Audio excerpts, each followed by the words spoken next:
I've always wanted to try this drawing technique, but to match the pictures with each chapter, I will be required to move rather quickly, even though this technique allows for no erasures or alterations of any kind.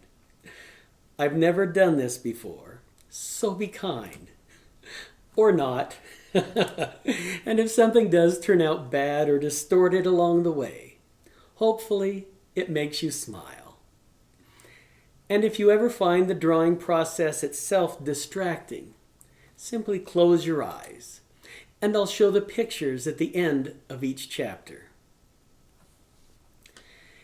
Each of the novels in the Luthier's Diary series has a completely different flavor, with its own very unique set of characters who interact with the Master Luthier. Yet the most endearing legend of all is the story of the two trees.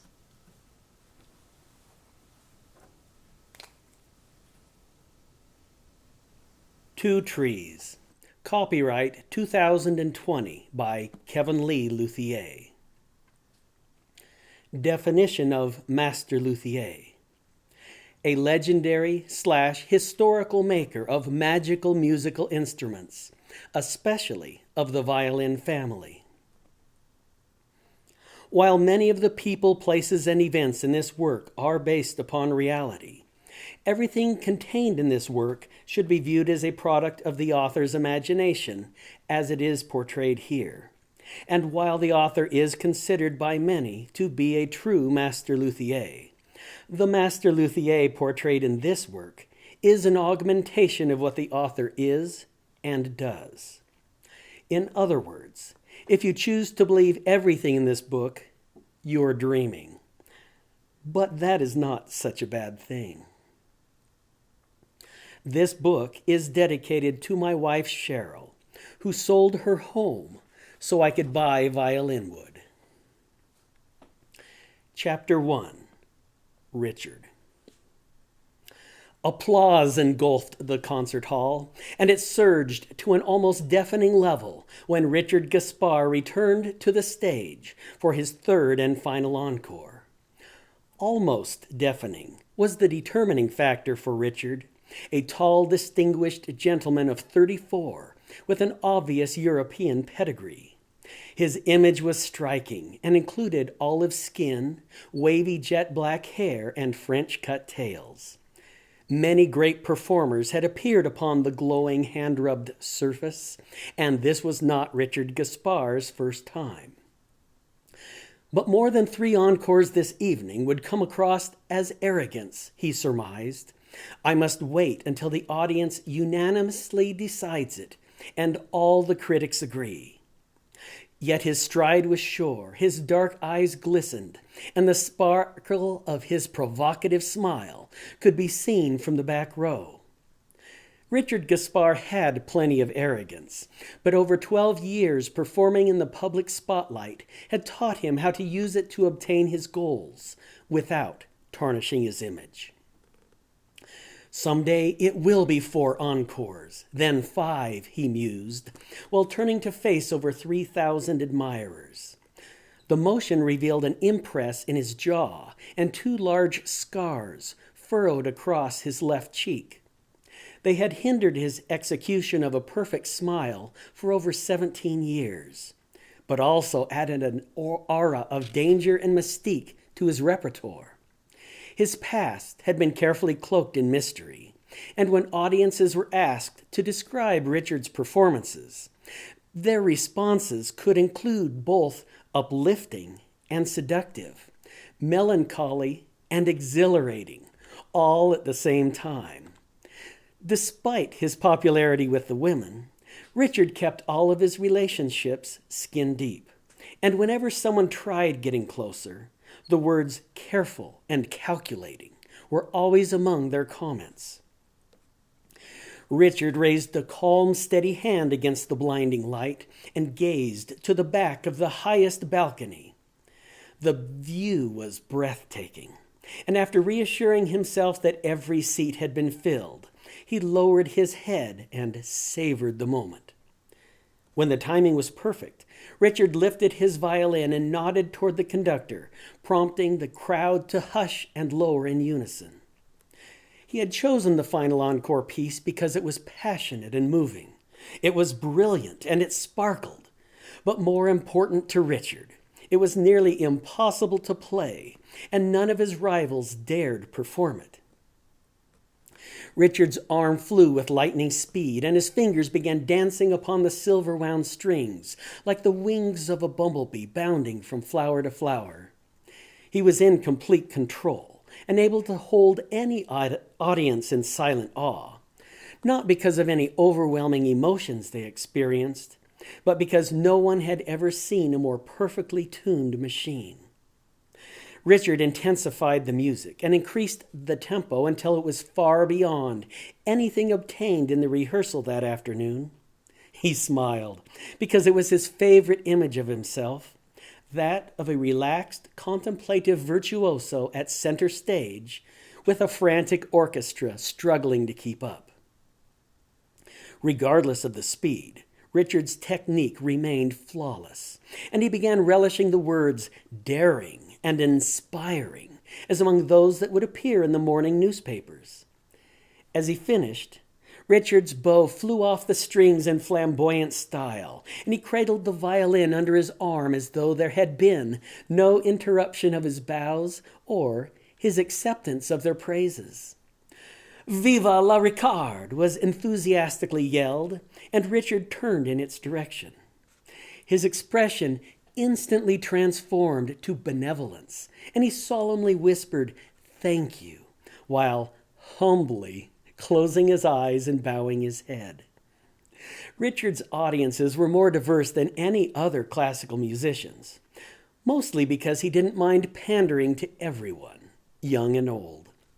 He loved every moment of the festivities, and with his next full breath, it appeared as though he had taken in the applause as well as the air he breathed. Richard smiled and blew a kiss to a small cluster of women, carefully wandering so each could later claim that his affections were directed at them. They screamed in unison, and tears had filled their eyes before he could finish his next bow. While raising back up, Richard winked at the governor's 14-year-old daughter standing in the front row. A local gossip column claimed that she had become so enamored with Richard that the governor had insisted that the legislature reschedule so he could accompany her to the concert that evening. She had become all of the critics' favorite target when she began acting 10 years older than she really was, and her outfit that evening bordered on burlesque. Yet she still screamed, threw her arms around her father, and jumped up and down. After looking back up at the stage and realizing that Richard was still looking in her direction, she screamed again, closed her eyes, and fell back into her seat with a sigh. Richard might have been naive about raising teenage daughters and what it must have meant to her parents that she had chosen a classical violin performance instead of attending a rock concert or getting another piercing. Yet his gaze remained fixed until the governor had finished nursing his injured ear and began beaming with pride. Richard simply knew all of the games that must be played in order to succeed, and he loved playing each and every one to its very limit. Other than his classical music and an overly stark sense of reality, Richard's only other obsession in life was monitoring every music review that he could find, so he would always know exactly where he stood on the ladder of success. He placed himself a few rungs higher than most critics did, but by either standard, he was near the top and still moving up. After paying full homage to his faithful admirers, Richard turned toward those in the audience who had drifting loyalties. Their ability to hold out against his artistic genius still amazed him, and a voice from the past began echoing in his ears. "Never go back. Always go forward, Richard." They were the words of Karl Reber, Richard's last and greatest violin teacher. The eccentric old man with a wild fire in his eyes had possessed a relentless driving force, and he had successfully passed it on to Richard before he died. The audience must feel more than just satisfied when you take your last bow, Richard. Yet you must leave them wanting more, and when they least expect it, give them more. Carl had spoken the words just before his heart attack, and he had finished Richard's final lesson by clenching his gnarled fingers into a twisted fist. Then you will own them.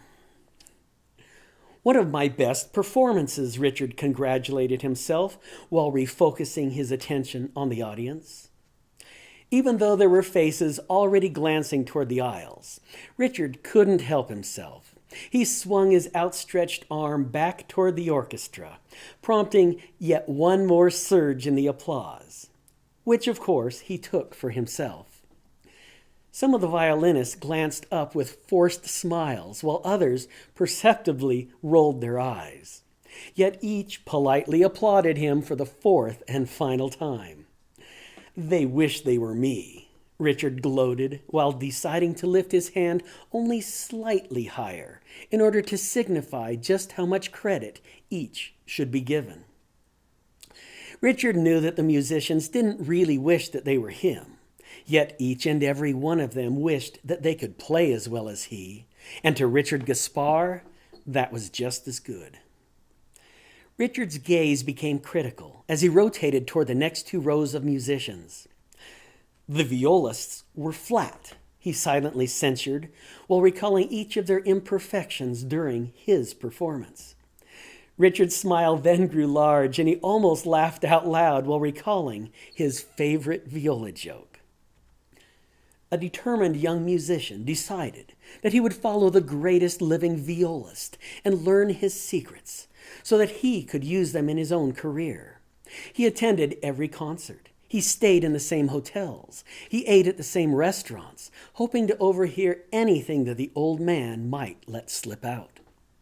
After months of frustration, the young man began sneaking backstage and discovered that before every performance, the old man would lift the lapel of his jacket and look inside. Then, beam with confidence, pick up his viola and play better than the young musician thought humanly possible. The young violist followed the old man more desperately than ever after that, trying to get his hands on the jacket. Performance after performance, he paid to be let backstage. He bribed cleaning ladies, but the jacket was always in the master's possession, as though it were his life's blood. Finally, one hot summer evening, it happened. During intermission, the old master removed his jacket, just before being called away for an emergency phone call. The young man instantly ran over, lifted the jacket with trembling hands, and looked inside. Stapled to the back of the lapel was a piece of paper. Viola, left hand. Bow, right hand. The smirk on Richard's face only subsided after he noticed the huge 17¼ Gaspar de Salo in the principal violist's hands. Richard had learned to play both the viola and the cello as part of his training, and it still amazed him how much difference a few extra millimeters in the length of a fingerboard could make. No, he knew that the violists were good, but the joke was still funny anyway. After acknowledging the brass, woodwinds, and percussion, Richard turned toward the last section of musicians and frowned. The cellos were too loud. Richard nearly voiced the words, and his expression became stern. During the finale, their volume had forced him to pound the hair of his bow so viciously against his violin that he was afraid he was going to break a string, all in an effort to compete with their large, booming voices. After remembering just how wonderful their large, booming voices really were, Richard's expression softened. They had played one phrase so passionately, that it had sounded like the soul of the earth was rising up out of their instruments. Richard didn't usually get emotionally involved with his performances, or with other people for that matter, but they had touched him deeply for that one moment. Richard couldn't remember the last time that he had been touched deeply, and Richard Gaspar never forgot anything. Richard did love cellos, and he decided that he could forgive them, just as soon as he had a violin with a voice that could carry above theirs to the back of the hall. Soon, he contemplated, very soon. Yet that evening's performance was good, and he was good. So Richard Gaspar congratulated the conductor one last time, waved goodbye to the audience, and exited stage left.